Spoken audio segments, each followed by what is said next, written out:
नमस्कार. तुम्हा सर्वांना अक्षय तृतीयेच्या खूप खूप शुभेच्छा. अक्षय तृतीया हा 3.5 शुभमुहूर्तांपैकी एक आहे, जेव्हा आपण एकमेकांना त्यांच्या आर्थिक विकासासाठी, सुखसंपत्तीच्या वृद्धीसाठी आपण शुभेच्छा देतो. आणि आज मी अवघ्या मराठी समाजाला त्याच्या आर्थिक वृद्धीसाठी, आर्थिक संपत्तीच्या वाढीसाठी शुभेच्छा देतो. मराठी तरुणाला, मराठी समाजाला जर आर्थिक विकास करायचा असेल तर त्याचे दोनच राजमार्ग आहेत. एक म्हणजे उद्योग आणि दुसरं म्हणजे शेअर मार्केट. दुर्दैवाने महाराष्ट्रामध्ये, मुंबईमध्ये या दोन्ही राजमार्गांची केंद्रस्थानं आहेत, पण तरीही आमच्या मागच्या पिढ्यांनी या राजमार्गावरून चालणं पसंत केलं नाही. आणि म्हणून दुर्दैवाने मराठी माणूस हा ह्या दोन्ही क्षेत्रामध्ये मागे राहिला आणि त्याच्यामुळे त्याची आर्थिक वाढ होऊ शकली नाही. असो, जे झालं ते झालं.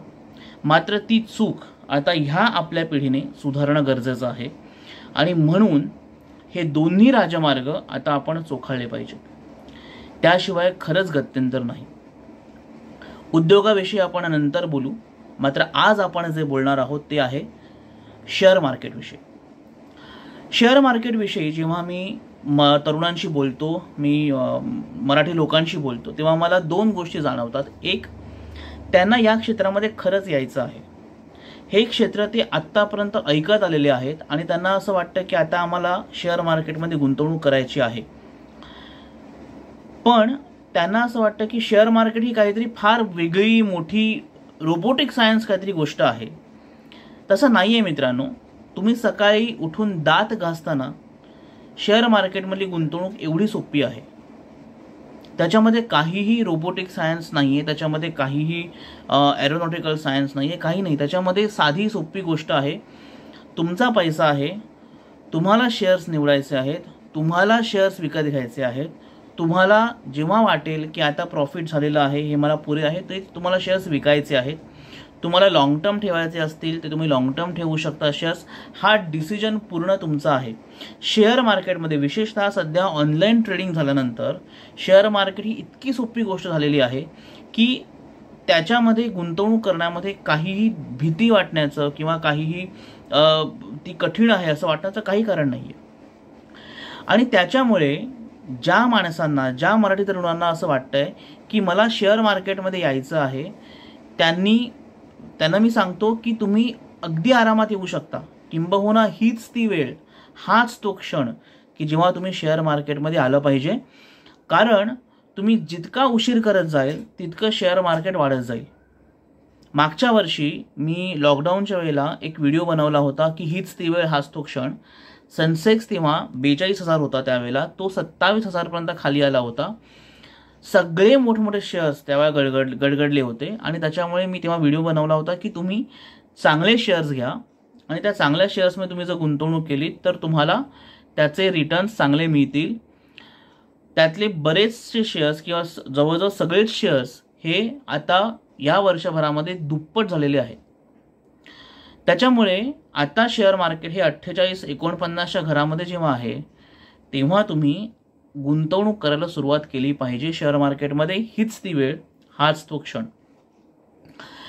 दुसरा जो पैलू किंवा दुसरी जी गोष्ट जी मला प्रकर्षाने जाणवते ती ही आहे की बरेचशी लोक जी शेअर मार्केटमध्ये येतात त्यांना ही भीती असते, किंवा जे शेअर मार्केटला लांबून काठावर बसून जे पाहतात मराठी माणसं, त्यांना ही भीती असते की शेअर मार्केट आपल्याला बुडवतं. आता मी एक्झॅक्टली तुम्हाला जी कन्सेप्ट सांगितली ती कन्सेप्ट आहे. शेअर मार्केट हे दात घासण्यासारखं आहे. म्हणजे तुम्हाला दात घासता येणार नाहीत का? तुम्हाला दात घासता येतात. आपण सगळेच रोज दात घासतो. पण जर तुम्ही डेंटिस्टला विचारलं की डॉक्टर दात घासण्याची योग्य पद्धत कुठली, तुम्हाला आश्चर्य वाटेल की दात घासण्याची सुद्धा काही पद्धत असू शकते का? तर येस आहे. तुम्ही डेंटिस्टला विचारा, तुम्हाला ते सांगतील की दात घासण्याची ही योग्य पद्धत आहे. असं जर तुम्ही दात घासले तर तुमचे दात चांगले राहतील, ते जास्त चांगले घासले जातील. त्याप्रमाणेच शेअर मार्केटमध्ये गुंतवणूक करणं फार सोपं आहे. तुम्ही करू शकता. तुमचे पैसे आहेत, तुमचं बँक अकाउंट लिंक असतं डीमॅट अकाउंटला, तुम्ही शेअर घेऊ शकता. सोपं असतं, फार काय त्याच्यामध्ये रोबोटिक सायन्स नाही आहे. फक्त तुम्हाला जर कळलं की कुठले शेअर कधी घ्यायचे, कशा पद्धतीने घ्यायचे, ते तुम्हाला सोयीचं पडतं. पण हे फार मोठं काही असं विज्ञान आहे आणि तुम्हाला काहीतरी मास्टर्स लेवलचे कोर्सेस ह्याच्यामध्ये केले पाहिजेत असं अजिबात नाही आहे. ही फार मोठी एक गैरसमज आहे. आणि हा गैरसमज कशामुळे आहे? कारण गुंतवणूक आणि ट्रेडिंग या दोघांमधला फरक हा करण्यामध्ये आपण कमी पडतो. ह्याच्यामध्ये मराठी माणूसच नाही, याच्यामध्ये बाकीची सुद्धा माणसं कमी पडतात.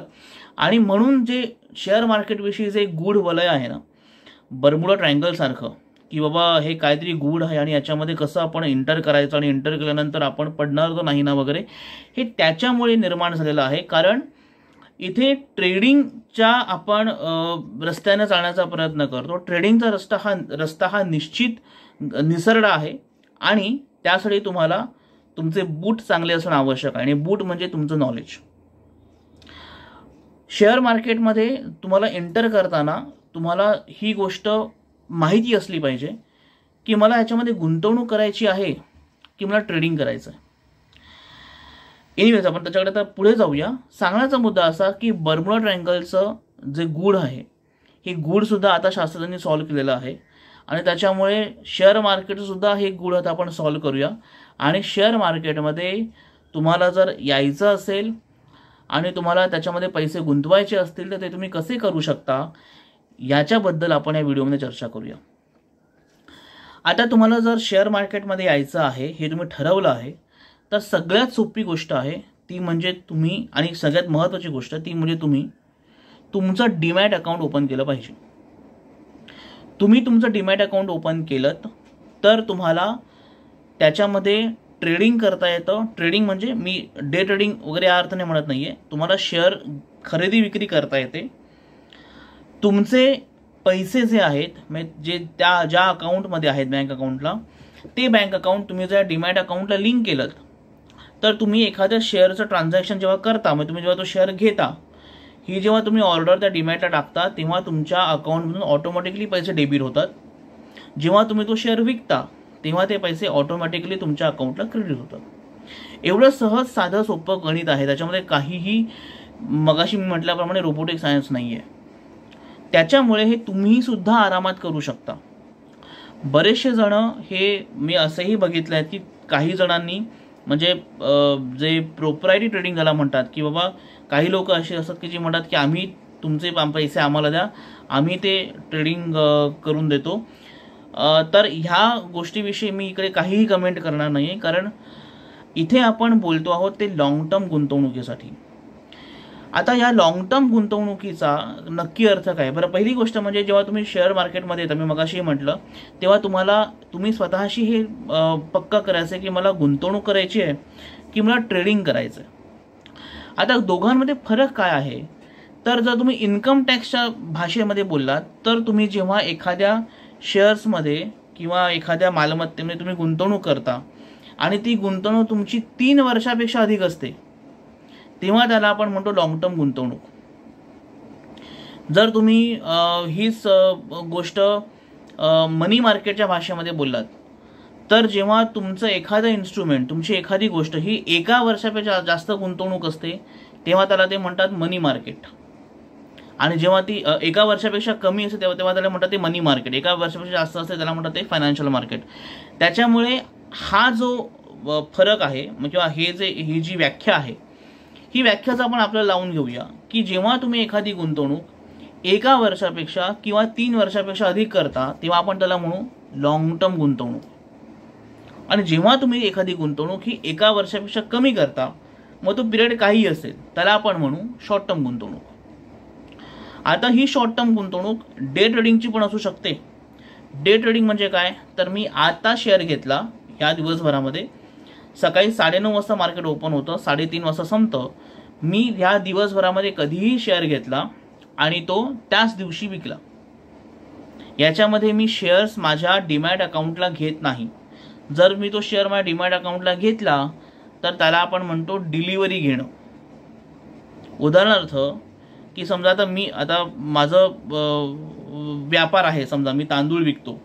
समजा मला ऑनलाईन ऑर्डर आली किंवा मला 5 किलो तांदूळ पाहिजे. जो माझा डिस्ट्रीब्युटर आहे त्याला मी फोन केला, त्याला सांगितलं बाबा 5 किलो तांदूळ तयार ठेव, माझा माणूस येऊन कलेक्ट करेल. त्याने कलेक्ट केला, परस्पर त्याने जाऊन त्या ग्राहकाला दिला. त्याच्यामध्ये तो तांदूळ माझ्या गोडाऊनला आला का, माझ्या दुकानामध्ये आला का नाही आला. एक्झॅक्टली सेम गोष्ट होते की तो शेअर हा मी त्या दिवसभरामध्ये घेतो, त्या दिवसभरामध्ये विकतो. त्याला आपण म्हणतो डे ट्रेडिंग. दुसरा प्रकार असतो ज्याला म्हणतात BTST, म्हणजे बाय टुडे सेल टुमॉरो. त्याच्यामध्ये मला जर असं वाटत असेल की एखादा शेअर उद्या वाढेल किंवा आज तो वाढायला सुरुवात केलेली आहे पण त्याची वाढ उद्या पण राहील, तर मी तो आज घेतो आणि उद्या विकतो. आता ह्याच्यामध्ये ती डिलिव्हरी मला येते का, नाही. कारण BTST हे आतापर्यंत एक माहिती असलेलं इन्स्ट्रुमेंट झाल्यामुळे सगळे जे ऑनलाईन डीमॅट ट्रेडिंग अकाउंट्स आहेत हे तुम्हाला अलाउ करतात की तुम्ही साधारणतः आज घेऊन एक 2-3 दिवसांनी तुम्ही पेमेंट करा त्या शेअर्सचं. तोपर्यंत ते शेअर्स तुमच्या डिलिव्हरीला येत नाहीत. ते शेअर्स कुठेतरी तुमच्या अकाउंटला पडून राहतात, डीमॅट अकाउंटला तुमच्या येतात, तुम्ही ते विकूही शकता. आणि आत्ता सेबीने नुकताच रूल काढलेला आहे की तुम्हाला असं शेअर प्लेज करावे लागतात. आता हे सगळं तुम्हाला असं वाटत असेल की कदाचित हे फार टेक्निकल आहे, पण मी तुम्हाला फक्त कन्सेप्ट समजावून सांगतो की BTST म्हणजे आज मी घेतला उद्या विकला. शॉर्ट टर्म इन्व्हेस्टमेंट तुम्ही करू शकता. शॉर्ट टर्म इन्व्हेस्टमेंट म्हणजे काय, आता ह्याला काही व्याख्या नाही आहे शॉर्ट टर्म इन्व्हेस्टमेंटची. तुम्ही आज एखादा शेअर घेतलात, 3 दिवसांनी विकलात, 5 दिवसांनी विकलात, आठवड्याने विकलात, महिन्याभराने विकलात. कधी कधी तुम्हाला असे कॉल्स येतात. कॉल्स म्हणजे कॉल्स येणं या शब्दाचा अर्थ तुम्हाला जसं आपण टिप मिळणं असं म्हणतो ना, त्याच्या अर्थाने त्याला कॉल्स म्हटलं जातं. की समजा तुम्ही एखादा शेअर घेतात. आता फॉर एक्झाम्पल तुम्हाला मी एक्झाम्पल सांगतो की सध्याच्या घडीला मेटल्सच्या प्राइजेस, जे धातू आहेत त्यांच्या प्राइजेस वाढत आहेत कमोडिटी मार्केटमध्ये. त्याच्यामुळे त्याचा व्यापार करणारे ज्या कंपन्या आहेत, म्हणजे टाटा स्टील असेल, हिंडाल्को असेल, NMDC असेल, ह्यांचे प्राइजेस वाढत आहेत. JSW स्टील आहे, JSPL आहे, यांच्या प्राइजेस का वाढतात, कारण मूळ मेटल्सच्या प्राइजेस वाढत आहेत. आता तुम्हाला जर असं वाटलं की बाबा हे तुम्हाला कधी वाटेल, हे तुम्हाला असं अचानक वाटणार नाही. तुम्ही जेव्हा शेअर मार्केटमध्ये शिराल तेव्हा तुम्ही शेअर मार्केटशी संबंधित तुम्ही मॅगझिन्स वाचायला घ्याल. CNBC, Zee News, Zee Business किंवा इकॉनॉमिक नाऊ वगैरे असे जे टाइम्स नाऊ असे जे काही चॅनल्स आहेत हे तुम्ही पाहायला सुरुवात कराल, तेव्हा तुम्हाला ह्या गोष्टी समजायला लागतील. तर जर तेव्हा तुम्हाला असं वाटलं की बाबा ही मेटलची जी वाढ आहे ही वाढ पुढचे एक महिनाभर थांबणार आहे, तर तुम्ही एखादा शेअर आज घेऊ शकता आणि तो महिन्याभराने विकू शकता. सेम गोष्ट ऑइलच्या बाबतीमध्ये होऊ शकते. किंवा समजा ऑइलच्या प्राइजेस वाढत आहेत, तर मग ज्या ऑइल सेलिंग कंपनीज आहेत भारतातल्या त्यांच्यासुद्धा प्राइजेस वाढायला सुरुवात होते. मग तुम्ही आज तो शेअर घेतला, तो तुम्ही महिन्याभराने विकलात किंवा 15 दिवसांनी विकलात, असंही तुम्ही करू शकता. हे झालं शॉर्ट टर्म इन्व्हेस्टमेंट. आता ह्या शॉर्ट टर्म इन्व्हेस्टमेंटमध्ये 3 महिने, 6 महिने असं काही असू शकतं. आपण मगाशी रूल काय घेतला, हा रूल काही कुठला लिखित नाही आहे. हा रूल आपण आता बोलता बोलता सांगितला की बाबा 1 वर्षाच्या आत जर तुम्ही तो शेअर विकला तर आपण त्याला शॉर्ट टर्म इन्व्हेस्टमेंट बोलू. 1 वर्षाच्या पेक्षा जास्त तुम्ही ठेवला तर त्याला आपण मीडियम टर्म इन्व्हेस्टमेंट बोलू. 3 वर्षापेक्षा तुम्ही जास्त विकलात, जास्त ठेवलात तर आपण लॉंग टर्म इन्व्हेस्टमेंट बोलू. जी इन्व्हेस्टमेंट मी तुम्हाला करायला प्राधान्याने सांगतो आहे ती आहे मीडियम टर्म किंवा लॉंग टर्म इन्व्हेस्टमेंट.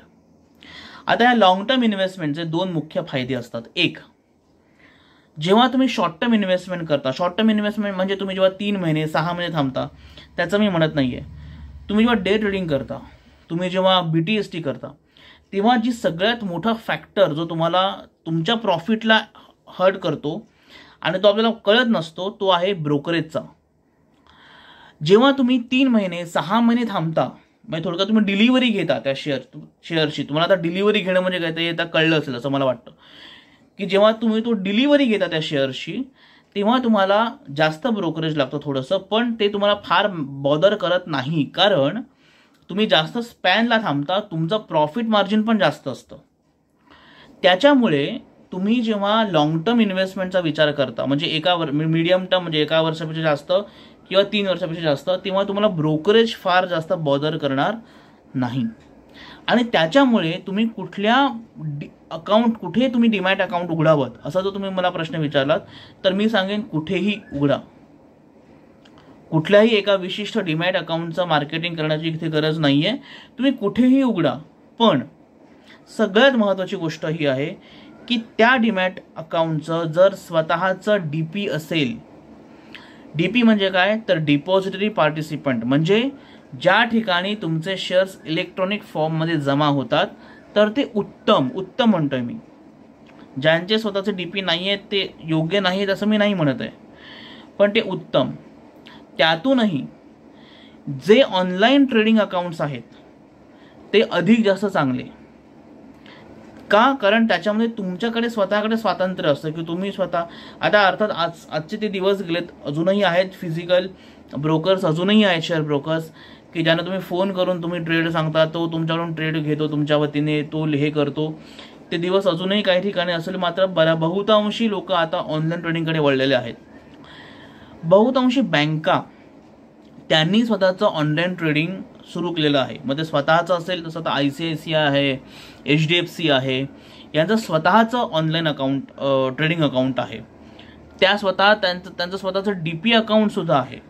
त्याच्यामुळे जर तुमचे ह्या बँकांकडे जर अकाउंट्स असतील तर तुम्ही त्या बँकांमध्येच डीमॅट अकाउंट उघडू शकता की जेणेकरून ते अकाउंट आणि ते डीमॅट अकाउंट लिंक असतं. जेव्हा तुम्ही एखादा शेअर विकता तेव्हा डायरेक्टली पैसे तुमच्या अकाउंटला येतात. जेव्हा तुम्ही शेअर्स घेता तेव्हा त्याच अकाउंटमधले पैसे तुमचे डेबिट होतात. हे तुम्हाला फार सोपं असतं.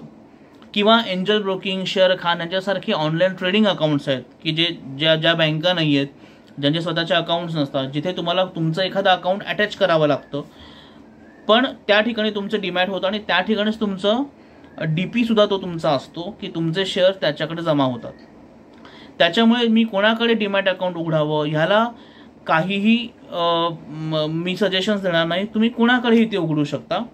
फक्त मी प्रिफर असं करेन की ज्या ठिकाणी तुम्हाला ऑनलाईन ट्रेडिंग करता येईल किंवा तुम्हाला सहज ट्रेडिंग करता येईल, अगदी ऑनलाईन नाही करता आलं, तुमच्या ओळखीचे कोणी काका मामा ते जर ब्रोकर असतील, तुम्ही त्यांच्याकडे जर ट्रेडिंग करू शकलात तरीही हरकत नाही आहे. जो DP आहे तो चांगला असावा.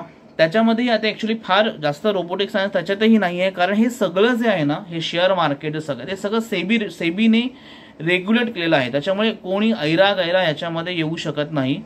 याच्यामध्येही काही चिटिंग्स होऊ शकते, पण त्याचं प्रमाण अगदी नगण्य आहे, कारण सेबीने हे फार टाईट करून ठेवलेलं आहे सगळं.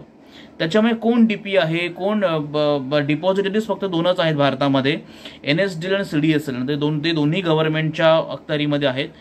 त्याच्यामुळे तुमचे शेअर्स हे जर तुम्ही चांगला DP थ्रू घेते तर ते अगदी सेफ असतात. NSDL कडे किंवा CDSL कडे ते पडलेले असतात.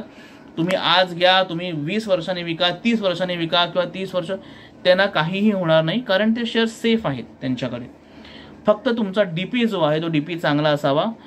आणि मी प्रिफर असं करेन की तुम्ही जर ऑनलाईन ट्रेडिंग अकाउंट ओपन केलं तर तुम्हाला स्वतःला ते मेंटेन करता येईल. तुम्हाला स्वतःला रोज जाऊन संध्याकाळी चेक करतं की बाबा काय स्थिती आहे. मग तुम्हाला प्रॉफिट दाखवतात, ते तुमची ॲव्हरेज कॉस्ट दाखवतात, तुम्हाला ते किती ब्रोकरेज लागलं ते दाखवतात. तुम्ही समजा शेअर्स विकलेत तर तुम्हाला किती प्रॉफिट झालं ते तुम्हाला दाखवतात. प्रॉफिटवर तुम्हाला जो त्याला कॅपिटल गेन असं म्हणतात तो रिपोर्ट तुम्हाला ते देतात. हे सगळं ऑनलाईन अकाउंट्समध्ये आपल्याला शक्य होतं. त्याच्यामुळे ते तुम्ही प्रिफर करा. पण अर्थात ॲज अ सेड की तुम्ही कुठलेही अकाउंट तुम्ही उघडू शकता. सो मला असं वाटतं की डीमॅट अकाउंटविषयी एवढी चर्चा मला असं वाटतं पुरे झाली. तुमचं जे काही डीमॅट अकाउंट असेल किंवा तुमची जी कोणी बँक असेल त्या बँकेला तुम्ही विचारा की बाबा तुमच्याकडे डीमॅट अकाउंट आहे का. असेल तर तुम्ही तिकडे ओपन करा. तुमच्या ओळखीचे कोणी ब्रोकर असेल त्यांच्याकडे तुम्ही ओपन करा. किंवा तुम्हाला मी माझं स्वतःचं सांगतो की माझं स्वतःचं बँक अकाउंट हे HDFC आणि ICICI बँकेमध्ये आहे. माझे डीमॅट तिकडे आहेत. त्याच्यामुळे मला ट्रेडिंग करणं फार सोपं असतं. माझ्या अकाउंटला पैसे असतील तेवढे मी शेअर्स घेऊ शकतो. मी शेअर्स विकले की ते माझ्या अकाउंटला पैसे क्रेडिट होतात. अर्थात हे मार्केटिंग नाही आहे. अगेन तुम्ही कुठेही तुमचं अकाउंट ओपन करू शकता. सो मला असं वाटतं की आता हा एवढी 20 मिनिटाची चर्चा आपण केली डीमॅट अकाउंट ओपन कसं करावं त्याच्यावर. मला असं वाटतं पहिल्या स्टेप्सची लक्षात घ्या. एक म्हण आहे फार चांगली, तुम्हाला 1000 मैलांचा प्रवास करायचा असेल ना, तुम्हाला पहिली गोष्ट काय करायची आहे, तुम्हाला पहिलं पाऊल पुढे टाकायचं आहे. ते पहिलं पाऊल तुम्ही जोपर्यंत पुढे टाकत नाही तोपर्यंत तो 1000 मैलांचा प्रवास होणारच नाही. त्याच्यामुळे तुम्हाला पहिलं पाऊल जे ओपन करायचं ते टाकायचं आहे पुढे, ते म्हणजे डीमॅट अकाउंट ओपन करणं.